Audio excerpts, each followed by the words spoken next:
देखिए, वो हमारी सशस्त्र सेना के सर्वोच्च सेनापति हैं तीनों अंगों के। हमें सेना का सम्मान करना चाहिए, सेनापति का सम्मान करना चाहिए। वो जो कुछ कह रहे हैं कि विमान गिरे अगर, तो ठीक है, युद्ध में होता रहता है। और उसको भाजपा के नेता, मंत्रीगण और सर्वोच्च बैठे लोग कह रहे हैं पाकिस्तान की भाषा है।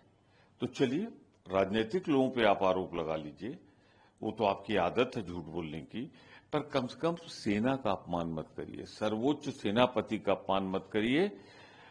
आप स्वीकार करिए जो सर्वोच्च सेनापति कह रहे हैं। सेना का अपमान कांग्रेस पार्टी बर्दाश्त नहीं करेगी, भारत की जनता बर्दाश्त नहीं करेगी। एक तरफ हमारे सीडीएस चौहान साहब का ये बयान आ रहा है और दूसरी तरफ बेशर्मी के साथ, मैं शब्द का प्रयोग कर रहा हूं, बेशर्मी के साथ भारतीय जनता पार्टी ऑपरेशन सिंदूर का राजनीतिकीकरण कर रही है।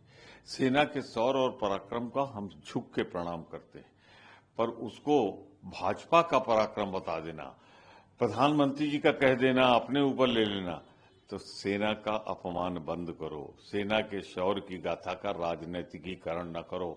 हमारी यही सेना है, यही सेना थी, जहां जरूरत पड़ी है इसने देश की रक्षा की है, और अगर सीमाओं के पार जाके जरूरत पड़ी है तो दुनिया का भूगोल बदलकर बांग्लादेश बनाने वाली सेना है भारतीय जनता पार्टी। तुम इसका अपमान बंद करो, इसका राजनीतिकीकरण बंद करो।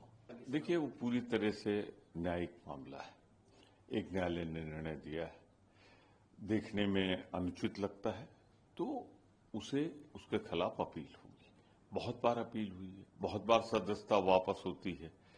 अभी तो ये लोअर कोर्ट का है, हाई कोर्ट का बाकी है, सुप्रीम कोर्ट का विकल्प बाकी है, उन्हें लेना चाहिए।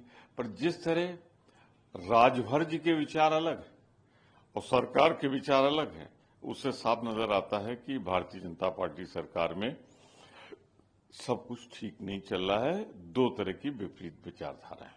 तो ये क्या कहा जा सकता है कि जो सहयोगी दल है वो कहीं ना कहीं खुश नहीं है, या उनकी चीजें बेहतर नहीं है, वो हो सकता है आने वाले समय में अलग हो?